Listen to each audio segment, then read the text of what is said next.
Happy Monday, everyone. This is Martha with Nature Niche, and this week I want to talk to you about winter wild bird feeding. As winter is really setting in here, finally it feels like, I get a lot of questions from customers about what's best to feed their birds in winter.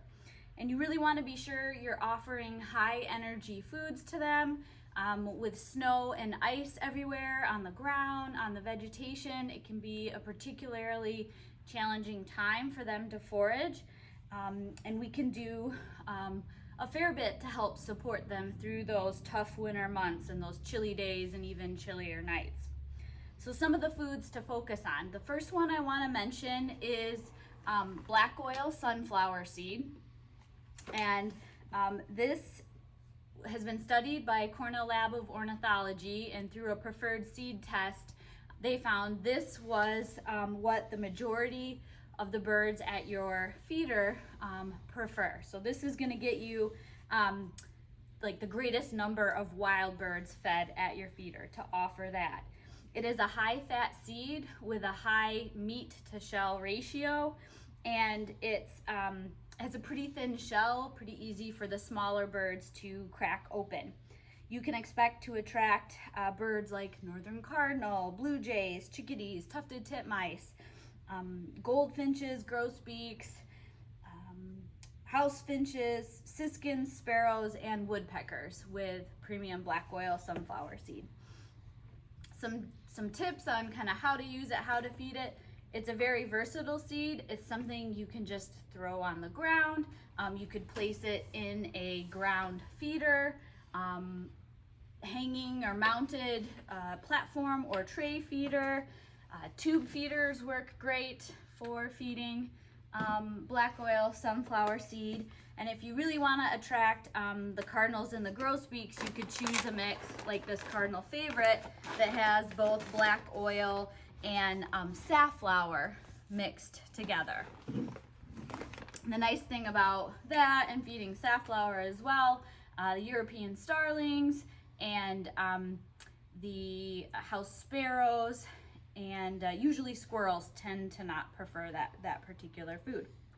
So there's something to think about, and just remember to try to either have covered trays or brush the snow and ice out of those trays. Watch and make sure the seed's not getting caked down to the bottom to make it easier for the birds to feed. Make sure, the ports aren't blocked, and that's just a really great food to start with if you only want to try one thing this winter. So a second really important food to offer your birds in winter is suet. And suet is rendered animal fat, usually beef, and it's very easily digestible and provides really good calories for birds during the winter. It attracts all sorts of species, but especially woodpeckers, blue jays, cardinals, chickadees, tufted titmice, nuthatches, wrens. I've seen bluebirds on my suet feeders in the winter. And as far as feeder tips go, I'd recommend, I love the tail prop feeders that have this like appendage at the bottom that helps the birds balance. They press their tail into the paddle and are able to balance. These come in different sizes, holding different numbers of seed cakes. My absolute favorite is this double one because it's big enough for the pileated or pileated, depending on how you like to say it, the really big woodpeckers to fit if you're really lucky. Sometimes you get one on each side. And suet comes in some different shapes and sizes. This is a standard cake size and lots of different flavors. In all honesty, my birds eat all of them, but some people have strong preferences. They come in larger blocks like this. So you want to make sure you get a suet feeder that matches that size. And then it also comes in nugget forms, which is great for feeding the smaller birds and the bluebirds. And also as plugs that you can put into wooden, or I like this one because it's made out of polywood and is easier to disinfect. But you can use those products that way. And sometimes Another option is to have it mixed with peanut butter, and you get spreadable suet mixtures. This one's called tree icing, but things that you can also spread and put out those species and give them lots of good winter calories. A third really important food source to have out in the winter it is peanuts and peanut butter. So when you're using either peanuts splits or raw in-shell peanuts, you want to make sure you're not buying salted nuts. The extra salt is not good for the birds, and that's a great source of fat for the birds, and it attracts my blue jays. Absolutely love the raw in-shell peanuts and peanut splits. Woodpeckers, chickadees, tufted titmice, nuthatches. I've even had bluebirds, and I actually just saw a dark-eyed junco kind of picking apart a peanut split just the other day. So lots of things will use peanuts as a good high-fat source during the winter months. And for feeding peanut splits, a lot of the like black oil, sunflower feeding mechanisms also work for peanut splits. So feeders like hopper feeders and tube feeders work for peanut splits as well. For the larger raw in-shell, just make sure the feeder you choose is set up to let those bigger shells pass through. They have bigger grates like this whole peanut feeder. And things like peanut rings are very popular. The birds pull them out through the spaces. You can also easily ground feed the peanuts. This has never happened at my place. They get consumed usually within the day, but if you do find that peanuts are sitting around more than about a week, you're gonna wanna change them out, especially in rainy, snowy weather, to make sure there's no mold forming and you're keeping the birds safe. And then there are a lot of great mixes. Our house blend we use has the black oil sunflower, the safflower I mentioned as a extra additive, and then peanut splits to provide, a nice trio of high energy things for birds in winter. So you can cover a lot of the bases with a really good high quality seed mix that way. A fourth type of food to consider offering in the winter is Niger. Some people call it thistle seed, but it's not truly from thistle plants.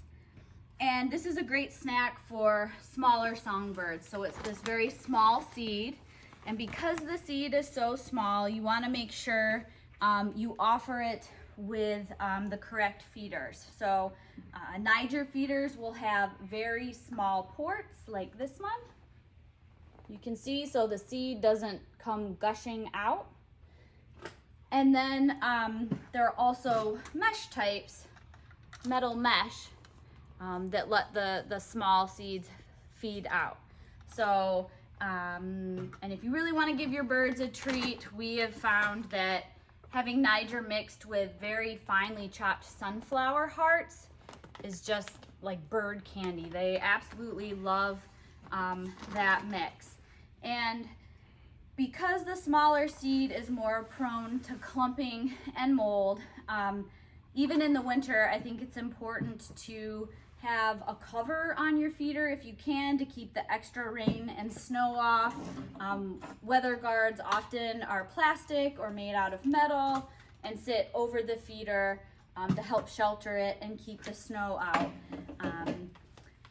With tube feeders and feeding Niger in particular, I think it's really helpful to have another product. This is Feeder Fresh, a silica-based product that is safe for the birds to ingest. You put a layer usually at the bottom of your feeder, and that helps dry out the seed, so it pulls out moisture and provides good drainage, so your seed doesn't stay wet, doesn't clump, and doesn't start growing mold.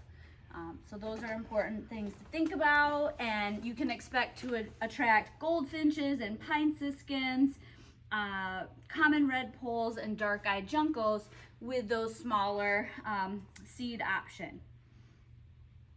And it is important. I also notice in the winter, I tend to see an increase in cases of salmonellosis, which is a disease spread at bird feeders and seems to be really common in those species that gather together and feed in larger flocks. So for more information on that, check out Mondays with Martha number 43. And just remember, you should be disinfecting your bird feeders even in the winter every 2 to 4 weeks. Really important to keep those clean. More details on that, see Mondays with Martha number 60 part 2. And then lastly, the fifth type of food to consider having out for your winter birds is dried fruit and berries. So you can provide, the easiest way is natural sources of fruit. So planting native trees and shrubs local to your area, very well adapted, that have fruit that hang on to the vegetation through the winter.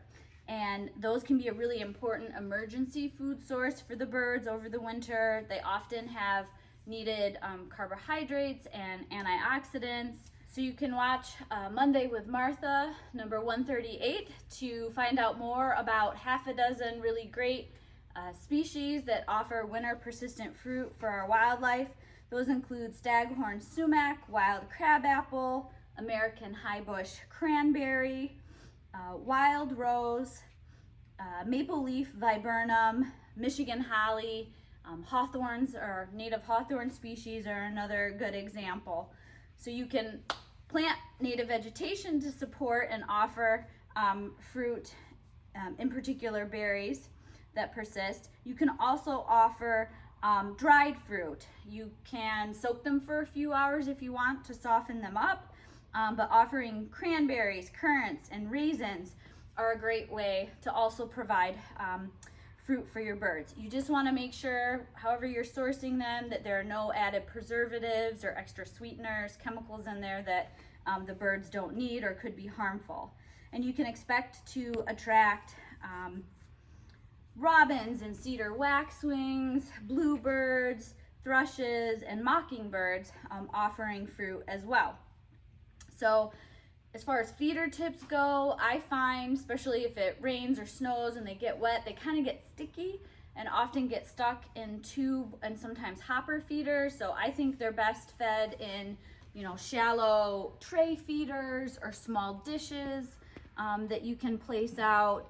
And one really easy way to offer dried fruit is in seed cylinders in the winter. So these are basically seed cakes, and here are 3 of the kinds that we offer that have dried fruit mixed right in. I think these are great for winter feeding because the birds can pick out just what they want. They tend to last a little longer than loose seed, and you aren't having to go out in the snow every day to replace them. So there's a really great easy way to offer dried fruit to your winter birds. Thought I'd wrap up by sharing some examples of winter bird feeding stations from my own backyard. It's important when you're setting up winter feeders to make sure they're near protective cover. That can be evergreen trees, shrubs, brush piles. My birds are very comfortable in this grapevine growing through some trees and shrubs at the edge of a woodlot outside of my fenced-in backyard. But that way they have cover if a predator comes through. The other thing to remember about feeder placement is that you want it on or within 3 feet of your windows or more than 30 feet from your windows. And that's to help reduce to the greatest extent possible bird collisions with your windows. And to find out more about that, you can check out Monday with Martha number 78. But you can see here I have a tray feeder and a dish with peanut splits and sunflower hearts and some other tree nuts available, and that the chickadees are really excited about that. I get lots of tufted titmice and goldfinches and other finches at these feeders as well, and occasionally the very hungry blue jay. Here's an example of some very hungry goldfinches eating that Martha's Midland Songbird mix I showed you. So the black oil sunflower seed based with sunflower hearts, safflower, and a little bit of millet. And lots of songbirds definitely enjoy this mix. Here's the suet feeder that I showed you that holds 2 standard size cakes vertically and is large enough for even the big pileated woodpeckers to feed from. They balance easily, and yeah, sometimes you're lucky enough to have one on each side. Here's a juvenile and an adult male feeding comfortably. They're so much fun to watch, and I love this feeder because lots of other birds like to use it too. Here's the smallest of our woodpeckers, the downy woodpecker, the white-breasted nuthatch, the slightly larger hairy woodpecker. He's definitely enjoying some good suet in a snowstorm here. And a male eastern bluebird, also enjoying the suet and being able to tail prop really easily on this feeder.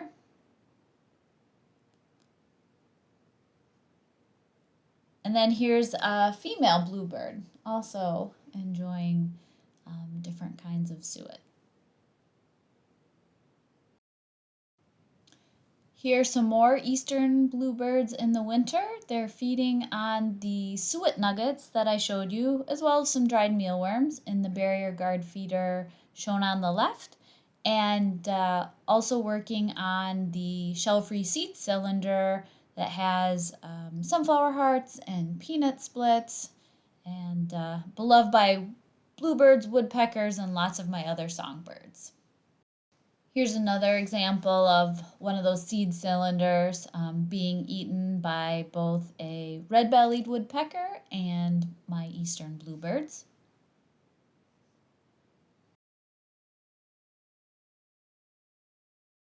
Here's a downy woodpecker working on peanut splits on the feeder on the right.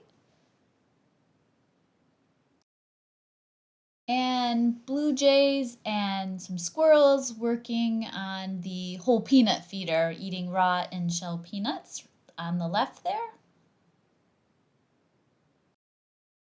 And then here's an example of some of those smaller songbirds I was talking about, feeding Niger and sunflower chips to, American goldfinches, pine siskins. There are American tree sparrows and dark-eyed juncos, all feeding happily. And then here's an example of a feeding station that has the finch favorite, the Niger seed mixed with sunflower chips. Those are common redpolls and American goldfinches.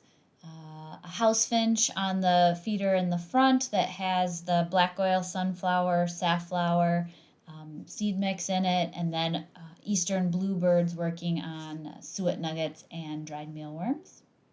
And don't be surprised while you're feeding your wild birds really well that you also get to see other wildlife. This is a possum that came to visit and feed under my bird feeding station on a very cold winter day. Actually came out during the warmest, sunniest part of the afternoon for a nice meal. I also want to remind you of how scarce water can be in the winter. And so providing a heated bird bath is a great way to supplement those high energy foods that I just took you through for winter bird feeding. So having that warm, accessible, fresh water is a great way to attract all sorts of birds. You'll see species that don't even come to your feeder, but they will come to your bird bath for that free water in the winter. So for more details on that, you can check out Monday with Martha number 89. And I hope you'll consider reporting as a citizen scientist your winter bird feeder observations. You can participate in Cornell Lab of Ornithology's Project Feeder Watch. For more details, check out Monday with Martha number 24. That runs November through the month of April every year. And then you could also do the Great Backyard Bird Count. More details on that, check out Mondays with Martha number 38 and 39. And this year that runs February 17th through the 20th. So I hope this helps you find new ways to feed your winter birds and enjoy them. Take care, have a good week, and stay warm.